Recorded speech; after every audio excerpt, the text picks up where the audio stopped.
राधे राधे बोलो। महाराज जी वो सपने गदन में तो फिर वहां बिस्तर डाल लो, वहीं सोते रहा करो। बिस्तर में क्या है?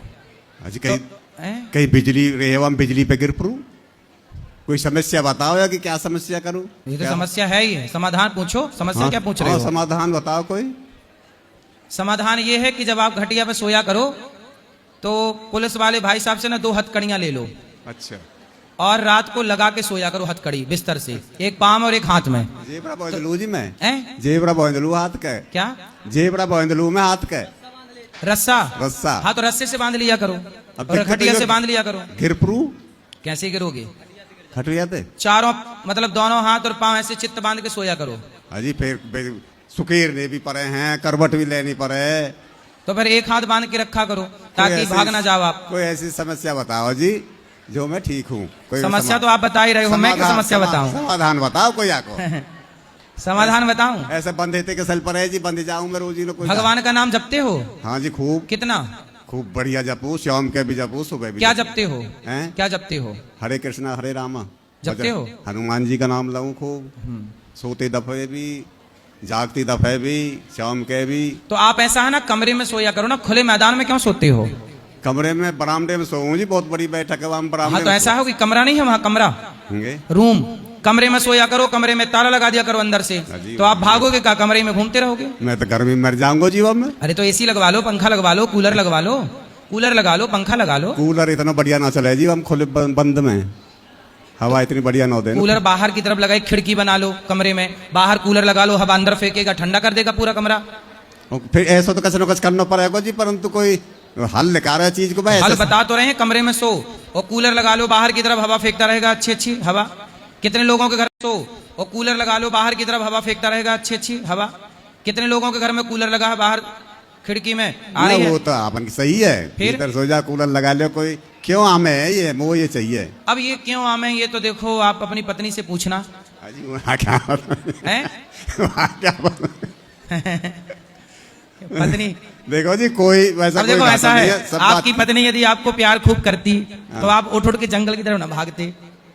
ना यदि जी, प्यार वैसी- ठीक से करती तो वो आप उसी की तरफ जाते। ना, वैसी इसका कोई मतलब बात- पत्नी प्यार नहीं करती आपको। वैसी कोई बात नहीं है जी। हैं? वैसा कोई नहीं, खूब बढ़िया घर में कोई ना हो कमी काई मतलब चीज़ प्यार की। खूब मिलता है पत्नी हाँ, का। खूब सब बालकन को भी। तो फिर आप भाग के पत्नी की तरफ तो जाते नहीं, जंगल की तरफ भाग जाते कोई हो। ले जा हम उठा के, कौन? कोई ले जा वैसे पड़ोसन कोई- तो ना ले जाए आपको? नहीं बस चल आजा, हम चलेंगे पड़ोसन ना। हैं? आदमी ले जा जी, पड़ोसन वड़ोसन कोई नहीं। आदमी ले जाए। चलो उस आदमी को बोलना ना ले जाया करो भाई तो हमें। हल बताओ जी, वो कैसे कैसे हल हो यार। अब भगवान का नाम जपो। ये देखो नींद में चलने की एक बीमारी है, कोई अच्छे और डॉक्टर को और एक दिखाओ। बंद रहे बिल्कुल। ये एक प्रकार की बीमारी होती है। कैसे कैसे गलीन में कर लेकर जाऊं। सुनो, नींद में चलने की भी एक बीमारी है। ये बीमारी कोई अच्छे जानकार डॉक्टर को दिखाओ, वही इसका इलाज कर पाएंगे। मैं तो आपके बैदन ढोरे भी गयो आज, हैं? बैद के ढोर बैदन। हाँ तो कोई अच्छे डॉक्टर से दवाई संपर्क लाए, करो हरी दवाई। और उनसे बात करो। बस हम तो ये कहेंगे कि भाई भगवान का अधिक से अधिक स्मरण करिए और अपने आप को कमरे में रखिए। भागोगे तो कहाँ जाओगे? बस ये समाधान है मेरे पास, बाकी डॉक्टर की दवाई देगा। ठीक है जी, राधे राधे। बात करो। राधे राधे गुरुजी। हाँ जी। गुरुजी मेरा ये सवाल है कि लाइफ में शादी करनी जरूरी होती है क्या? आपको नहीं करनी? नहीं, क्यों नहीं करनी? पता नहीं क्यों मम्मी पापा बोलते हैं शादी के लिए, तो मेरा मन अंदर से एकदम चिड़चिड़ा हो जाता है, गुस्सा आता है। क्यों? पता नहीं क्यों ऐसा लगता है कि बिल्कुल एकदम वैसे बाबा के रूप भजन करो, बस राधे नाम जपना बहुत अच्छा लगता है। हाँ तो भगवान का नाम जपते हुए शादी कर लो और शादी के बाद भी भगवान नाम जपते रहो, क्या दिक्कत है? लाइफ में शादी नहीं करनी गुरुजी। कितने साल की हो आप? 20 साल। 20 साल की, ठीक है। अभी इस उम्र में तो शादी होती भी नहीं है। और मम्मी पापा बोलते हैं शादी करो, इसी वजह से गुस्सा रहते हैं। और मतलब मेरे पापा जो है ना बहुत सालों से बहुत ज्यादा ड्रिंक करते हैं। 3 बहन भाई हैं, तो मतलब इतनी ज्यादा करते हैं ना कि आप बड़ी हो छोटी हो? मैं सबसे बड़ी हूँ। तो फिर आप शादी नहीं करोगे तो छोटे का नंबर कैसे लगेगा? वो बात आपकी सही है गुरुजी, लेकिन जैसे कोई शादी की बोलता है ना तो अंदर से गुस्सा क्रोध। नहीं, आपके अंदर आपके पास कोई आपकी पसंद का कोई लड़का नहीं है जिससे आपको लगे कि इससे करने के बाद ठीक रहेगा सब? नहीं तो कोई पसंद कर लीजिएगा, अपने पसंद का माँ बाप को बोल दीजिएगा। नहीं गुरुजी, हमारे यहाँ ऐसा नहीं होता, माँ बाप नहीं मानते इस चीज को। फिर क्या मानते हैं? वो ये कहते हैं जो हम चुनेंगे बस हाँ वही। तो माँ बाप जिसको पसंद करें उसको आप देख लीजिए, आपको पसंद आना चाहिए तब ब्याह करना, यदि पसंद ना आए तो मत करना। माँ बाप देखें उसके बाद आप देखो। माँ बाप 4 लड़के लाएं चार में से आप देख लो कि कौन आपको ठीक लग रहा है, किसका व्यवहार किसका आचरण ठीक है, उससे आप कर लेना शादी। गुरुजी उनका मतलब जैसे कोई रिश्ता आता है ना तो हमें एकदम गुस्सा आ जाता है, हम उसके सामने नहीं जाते, हम उल्टा सीधा बोल देते हैं, कुछ भी जो मन में आता है मैं बोल देती हूँ मुझे नहीं करना। 2 रिश्ते आए थे, दोनों मैंने बोल दिए मुझे नहीं करने। मतलब मेरा मन रोना रोना हो जाता है, बस रोना आता है कि भाई शादी नहीं करनी, मुझे ऐसा रहना है कि जैसे यहीं कहीं टिक जाओ, वृंदावन कहीं भी आश्रम कहीं भी टिक जाओ। बेटा देखो, आप विवाह कर लेंगे तो ज्यादा अच्छा है। विवाह गृहस्थ जीवन सबसे उत्तम है। भगवान राम ने भी विवाह किया कि नहीं? आप जिनकी आराधना करती हैं, हमारे वो भगवान भी तो गृहस्थ में ही हैं। भगवान नारायण की पत्नी लक्ष्मी, शंकर जी की पत्नी पार्वती, तो हमारे तो सभी आराध्य, गणेश जी की पत्नी रिद्धि सिद्धि, हमारे यहाँ सभी आराध्य हमारे विवाहित हैं। राम जी के गुरु वशिष्ठ जी विवाहित हैं। हमारे यहाँ विवाह एक श्रेष्ठ परंपरा है। पति पत्नी साथ में रह के भगवान के आश्रित रहकर अच्छे कार्य करो समाज के लिए, इसलिए विवाह जरूरी है बेटा। इसीलिए गुरुजी फिर गुस्सा क्यों आता है मन में, मतलब एकदम वो आता ही नहीं है विचार कि भाई शादी को लेके जो विचार आता है लड़की के मन में, वो मेरे मन में बिल्कुल नहीं है। जिनकी शादी हो गई है उनकी संगत करो, तब विचार आना शुरू होगा। और गुरुजी जो हमारे पापा ड्रिंक कर रहे हैं इतने सालों से और घर में गाली गलौज दुनिया बहुत सारी बातें करते हैं। पिताजी को बोलना, लाए हो पिताजी को? पिताजी आए नहीं है। पिताजी को लाते तो हम समझाते कि दारू वारू पीना सही नहीं है। पिताजी को समझाना गलत रास्ते पे ना वो चले। कहते हैं कि हम छोड़ने की कोशिश करते हैं, 5 महीना छोड़ा भी था, उसके बाद फिर चालू कर दिया। ले आना, हम बात करेंगे। ठीक है गुरुजी। पर आप विवाह करना बेटा है, बिना विवाह के नहीं। महाराज जी उस पुलिस थाने में जाओ, कहो भाई वो लड़की खतरे में है, कंप्लेंट कराओ और वो रक्षा करेगी पुलिस। महाराज जी एक तारा नाम का आदमी है, वही मारना चाहता है, वही अच्छा, विद्रोही तारा और सितारा, तारा तारा ताराचंद अग्रहरी। तारा सितारा। और महाराज जी ये मैं तारा क्यों मारना चाहता है? उस लड़की को, त्रिभुवन को क्यों मारना चाहता है तारा?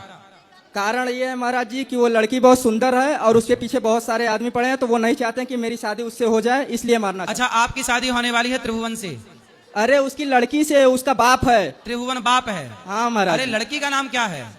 महाराज जी ऋतु। ऋतु, तो ऋतु से आपका ब्याह होना चाहिए। हाँ महाराज। तो कर लो ना, इसमें इतना महाराज जी क्या? वो ताराचंद अग्रहरी है, उसको मारना चाहता है, इसलिए तारा- होने नहीं देना चाहता। तारा क्यों मारना चाहता है? जब आप, अच्छा आप उस लड़की को चाहते हो? क्या महाराज जी? आप उस लड़की को चाहते हो? महाराज जी वो भी चाहती है। तो फिर कर लो ना शादी। महाराज जी करने नहीं दे रहे हैं ना। कौन? गांव के वही ताराचंद अग्रहरी मारना चाहता है।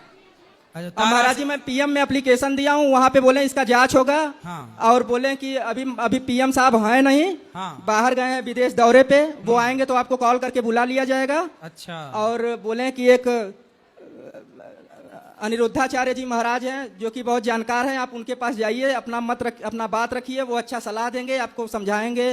तो आप यहाँ मजा पे मजा लिए जा रहे हैं। पीएम वालों ने अपने सिर की बिच्छू मेरे तरफ फेंक दी, बस इतना है। अब ऐसा है, मैं तो यही कहूंगा कि आप उस लड़की से विवाह कर लो, बस खत्म मामला, कर लो ब्याह। ठीक है महाराज जी, राधे राधे। ठीक है, राधे राधे जी। बोलो महाराज जी मैं दिल्ली से आ रहा हूँ। आओ गुरुजी राधे राधे जी। मैं इलाहाबाद हाई कोर्ट में एडवोकेट हूँ जी। और जो पुलिस विभाग एंटी करप्शन में पकड़े जाते हैं, घूस लेते पकड़े जाते हैं, हमारे पास आते हैं तो हम उनकी जमानत कराते हैं, विभागीय स्टे होता है उसको कराते हैं। तो हमारा प्रश्न ये है कि इसे करप्शन में पकड़े जाते हैं तो क्या इसका पाप हमको भी लगेगा? अगर हम जमानत कराते हैं या जो विभागीय कार्रवाई होता है उसका स्टे करा देते हैं तो हमारे ऊपर या हमारे बच्चों पर प्रभाव पड़ेगा इसका? नहीं, आप देखो, यदि सही को जिता रहे हैं जी तो आप तो सही हैं। जी, जी। यदि आपने गलत व्यक्ति को जिता दिया, जी जी बाबा। गलत व्यक्ति को आपने उसका पक्ष लिया, तब तो फिर आप गलत हैं ना। तो जो करप्शन में पकड़े जाते हैं वो सब गलत ही होते हैं, वो हैं? सब तो अपराध। जो घूस लेते पकड़े जाते हैं वो सब तो गलत ही होते हैं। उनको विजिलेंस टीम पकड़ती है घूस लेते हुए 1,00,000 2,50,000 रुपया, तो वो तो गलत ही, तो वीडियो वायरल होता है, वो सब तो गलत ही होता है। क्योंकि मैं आप लोग उनका केस लड़ते हैं। जी जी, क्योंकि हम एडवोकेट है तो हमारे पास आते हैं फिर तो आप उन्हें निर्दोष साबित करते हैं। जी जी गुरु जी, तो मतलब आप गलत को सही कैसे करते हैं? हम कर देते हैं गुरु जी, चूंकि होता है कुछ एविडेंस ऐसे होते हैं, करना पड़ता है। मतलब भारत ऐसे, मतलब एडवोकेट गलत को सही कर सकता है और सही को गलत? गुरु जी अब क्या करे, करना पड़ता है। देखो, ऐसी शिक्षा हमारी कभी नहीं थी। जी गुरु जी। गलत को गलत कहिए, सही को सही। आप सही को गलत और गलत को सही, तो फिर ऐसे में सनातन की व्यवस्था खराब नहीं हो जाएगी? खराब। आप लोग देखो, एक कानून तो आप लोग जानते हो, जी, आप एडवोकेट हो, जी गुरु जी। लेकिन एक कानून भगवान का भी है। जी गुरु जी। इस कानून से तो आप चलो झूठ कपट से बच ही जाओगे, जी गुरुजी। पर ईश्वर की अदालत में फिर आपका केस कौन लड़ेगा, ये तो बताओ। गुरुजी भाई मैं देखता हूँ जो बड़े बड़े अधिकारी हैं सबके बच्चे अपाहिज होते हैं, कानूनी कोतर होते हैं, तो क्या उसका असर हम लोगों को भी आता है? मैंने देखा है। ये बात बिल्कुल सही कही। जितने बड़े बड़े अफसर और बड़े बड़े डिपार्टमेंट में भ्रष्ट लोग हैं, उनकी संतान ऐसी ही होती है जैसे ये कह रहे हैं। अधिकांश आप देख लीजिएगा। क्यों? क्योंकि उनके कर्मों का दंड उनकी संतानों को मिल रहा है। इसलिए कहता हूं ईमानदारी की रोटी खाइए, बेईमानी के करोड़ से अपने आप को बचाइए, वरना आपकी पीढ़ी, आपका वंश नष्ट हो जाएगा और आपके सामने ही होगा। जी गुरुजी। इसलिए बद्दुआएं जब आप सही को गलत, जब आप सही व्यक्ति को गलत साबित कर देते हैं तो उसकी बद्दुआएं आप झेल पाओगे नहीं, क्योंकि वो लोग तो जेल चले जाते, जो उनके घर की महिलाएं हैं या लड़के वो आके रोते हैं कि साहब पिताजी को हमारे बाहर कराइए, हम लोग भूखे मर जाए, क्योंकि उनका पेमेंट रुक जाता है। तो फिर उनको बोलो कि अपने बेटे को, अपने पति को, अपने बाप को समझाते कि बेईमानी ना करें। हम तो कहते हैं कि जितने लोग भ्रष्ट लोग हैं इनको जेल में डालने की जरूरत ही नहीं, सीधा फांसी पे लटकाओ, जनसंख्या कंट्रोल होती रहेगी और ये सब झूठ झपेट की जरूरत नहीं पड़ेगी। सीधा फांसी। इससे क्या है, करप्शन, भ्रष्टाचार रुकेगा। जी गुरुजी। आपने 2 लाख की घूस ली, जी गुरुजी। सीधा फांसी दो ना, झंझट ही नहीं रहेगी। हमारा कानून ठीक नहीं है, लचीला है। लेकिन गुरुजी जो देते हैं पैसा वो भी तो गलत है, क्योंकि हमका काम कराना भाई होता है। पैसा देने वाला गलत ज्यादा हुआ कि लेने वाला गलत? भाई देने वाले की तो मजबूरी है, मुझे काम कराना है।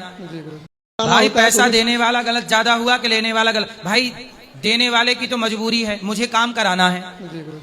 अब मुझे काम कराना है और मेरा काम नहीं हो रहा है। इस अधिकारी के पास जाऊं, उसके पास जाऊं, समय खर्च हो रहा है, किराया भाड़ा खर्च हो रहा है, तो फिर वो कहता 50,000 दो, हम काम कर देंगे। भाई हमारी सरकार इस पे रोक लगाती है ना, क्यों नहीं लगाती सरकार रोक? भाई पब्लिक को मजबूर किया जाता है भ्रष्टाचार करने के लिए, मतलब देने के लिए। आप यदि नहीं दोगे आपका काम ही नहीं होगा, लटके रहो। फिर लोग लटकना नहीं चाहते। किसको कहें, किसको कहें ये बताओ? कौन सुनने वाला है इस देश में? जहां जाओगे वहीं पैसा मांगा जाएगा। यहां तक कि आज के युग में FIR दर्ज कराने का भी पैसा दोगे तब FIR दर्ज होती है, फ्री में FIR नहीं होती। जी गुरुजी, तो सही बात है ना? सही बात। अब ये भ्रष्ट भारत नहीं है तो गुरुजी है ही। फिर मतलब एक लड़की का बलात्कार हुआ और वो यदि FIR दर्ज कराना चाहे तो सामान्य लड़की है, यदि उसे कोई नहीं जानता तो उसका FIR भी दर्ज नहीं होती जब तक उसके ऊपर कोई दबाव ना बनाए। मतलब बलात्कार हुआ है एक लड़की के साथ, उसका FIR, पैसा दोगे तो FIR होगा। मतलब ये कोई सिस्टम है? ये कोई कानून है? इससे इससे बड़ा भ्रष्टाचार क्या हो सकता है? और ये सरकारों को पता है, फिर भी रोकने को तैयार नहीं। जी गुरुजी, मेरा एक क्वेश्चन और था कि अभी हमारा जो आप लोग एडवोकेट हैं, आप लोग इस भ्रष्ट तंत्र के खिलाफ आवाज क्यों नहीं उठाते? गुरुजी कैसे, अगर उठाएंगे तो खाने को मर जाएंगे। क्यों? क्योंकि हमारा भी परिवार है। मतलब आपका पूरा तंत्र भ्रष्टाचार से चलता है। क्या करें, चूंकि हमारा भी परिवार है, वो पैसे देते हैं तो हमारा भी पेट पलता, हमारे भी बच्चे हैं, परिवार है। आज का जो दुनिया है, साग सौनक का है दुनिया है। अगर हम पैदल चले तो कोई मानेगा नहीं, एडवोकेट है, हीरो होंडा से कोई मानेगा नहीं। इसके लोग चाहते हैं हमारे वकील साहब कार से आए, 4 लोग उनके साथ रहे, तो सब खर्चा होता है तो कहाँ से आएगा? VIP chamber. अच्छा, दिखावे की जरूरत है। दिखावे की जरूरत है। अगर दिखावा नहीं है तो कोई काम ही नहीं देगा, फिर वो लगेगा उनके पास काम ही नहीं है। हाँ, कि वकील साहब तो कुछ जानते ही नहीं। जी गुरुजी, मेरा एक और प्रश्न था। बोलो। अभी मेरा जो भाई है, मेरे चाचा का लड़का था, अभी 2 महीने पहले उसकी मृत्यु हो गई। 29 साल उम्र थी उसकी, और हनुमान जी का बहुत बड़ा भक्त था वो। मतलब सुबह शाम बिना पूजा पाठ के अन्न जल ग्रहण नहीं करता था। और एकाएक 2 दिन, मतलब 2 महीने पहले बीमार हुआ, हम लोग लेकर लखनऊ PGI, और उसी वहीं डेथ हो गई। तो मतलब इतना पूजा पाठ करने के बाद अगर डेथ हो जा रहा, मतलब मृत्यु हो जा रही, जबकि बहुत बड़ा भक्त और ज्योतिष का भी बहुत बड़ा ज्ञान था, थोड़ा पैर से विकलांग था लेकिन बहुत बड़ा ज्ञान था, लेकिन उसके बाद भी मृत्यु हो गई। तो मतलब जो भक्त हैं उन्हें मरना नहीं चाहिए आपके हिसाब से? लेकिन मतलब छोटा भाई था, पिताजी मर गए, माताजी मर गई उनकी, और पैर से विकलांग हुए। भाई ऐसा है, मृत्यु लोक है, सबको मरना है, कोई जल्दी कोई लेट, सबको ही तो जाना है। इसलिए मृत्यु तो होनी ही है। महाराज जी, आपको चरणों में कोटि कोटि प्रणाम। बताओ कैसे है महाराज जी आप? कृपा है, कोई सवाल हो तो जल्दी आ दो। आप जिनको मिलना है ऊपर महाराज चलो। जी, बोलो। महाराज जी, हम भोजन जब गाते हैं ना, पूजा करते हैं चाहे पाठ करते हैं, जब भजन गाते हैं तो अगल बगल के पड़ोसी सब भोजपुरी गाना बजा देता है महाराज जी। हाँ, तो सुन लिया करो, क्या दिक्कत है? नहीं महाराज जी, भोजपुरी गाना बजा देता है, वो सुनने में अच्छा नहीं लगता है महाराज जी। अरे भोजपुरी गाना अच्छा है, करुणा निधान नहीं महाराज जी, ये भजन नहीं जगत महाराज के जी। दाता है, ये भजन है, सुनो। ये तो भोजपुरी है। नहीं महाराज ये नहीं, जो आज के डेट में जो चल रहा है लड़का लड़की वाला वो भोजपुरी गाना। अच्छा वो सब सुना। जब हम भक्ति गाना गाने लगते हैं ना तो अगल बगल के पड़ोसी सब बहुत जलता है और भोजपुरी गाना चलने दो, बजा देता आप है। अपना भजन करो, चिंतन करो। चलो महाराज जी आपको एक भजन सुनाना चाहते हैं। अभी मेरे को जाना है, प्रसाद नहीं पाने प्लीज दोगे महाराज जी मेरे एक को भजन, एक भजन। मन में गुरु जी क्या बताऊं, मुझे कहने में भी शर्म लग रही है क्यों? जी मैं सारी सामान मुझे घिड़ा लगती है, मैं हर सामान से घिड़ा करती हूँ, सब धोती पोंछती हूँ और मेरा मन नहीं मानता है। साफ सफाई बहुत करती हूँ। तो साफ सफाई तो अच्छी बात होती है, क्या बुराई है? तो मैं दिन भर नहाती धोती रहती हूँ। दिन भर नहाती हो? जी तो आप पिछले जन्म में मछली रही होंगी। दिन भर पानी, दिन भर पानी, दिन भर तो मछली थी आप पिछले जन्म में। लड़ लो फिर हमसे अच्छे से। नहीं लड़ने नहीं आई हूँ मैं। काय के लिए आई हो? लड़ने नहीं आई। मार लो दो चार लेकिन- थप्पड़ हमें। नहीं दो चार ना हाँ। तो मेरे थप्पड़ मारने आई हूँ ना मेरे में। तो काय के लिए आई हो? लेकिन मैं उससे बताने आई हूँ। जब इतनी हिम्मत ना हो तो इसलिए पहले बोला जाता है कि माइक लेके वही। ससुराल से फोन आया मेरे पति का, मीठी मीठी बातें कर रहा था, आ जाओ घर, मैं तुझे लेने आ रहा हूँ। मैंने बोला मारोगे तो नहीं, कि नहीं मारूंगा कसम से। और दूसरे दिन हमको मारा। रूम लॉक करती है, अंदर बैठो। बाहर किस लिए जा रही हो? और अंदर बैठती हो तो क्या अंदर क्यों बैठी हो? बाहर निकलो, घर गस्ती में जाओ, बातें सीखो। हमसे क्या प्रश्न करना है ये बताओ। हमारे घर का रास्ता इस तरफ से किस तरफ से बताओ? बाड़मेर। हाँ तो सीधा वहीं जाओ।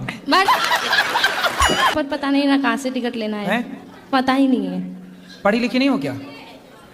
पढ़ी लिखी होती तो यहाँ थोड़ी होते। कितने साल के हो गए पति आपके? अब तो और ज्यादा हो गए होंगे, हम पढ़े लिखे तो है नहीं। आप कितने साल की हो गई? मुझे ये भी नहीं पता। शादी के कितने साल हो गए? शादी को भी नहीं पता है कितने साल हो गए। कितने बच्चे हैं? बच्चे हैं 2 बैठे और 3 लड़के घर पे हैं। तो 3 और 2 कितने हुआ? 5। ये याद है? ये गणित आती है? 3 2 5। और बड़ा लड़का जो है बिमलेश नाम है उसका, वो मतलब उसको समझा दो, तुम्हारी भागवत सुनती रहती है हमेशा, उसको समझाओ। तो वो आप भी अपने पति से खुश हैं कि नहीं? नहीं खुश है।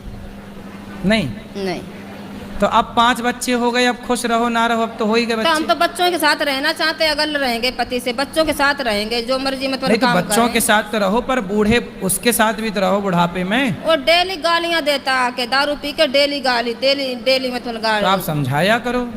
जब समझा वीडियो अच्छी लगे तो like, subscribe, share, comment and hype करना ना भूलिए। मिलते हैं इसी तरह के अगले ब्लॉग में। राधे राधे, जय श्री राम।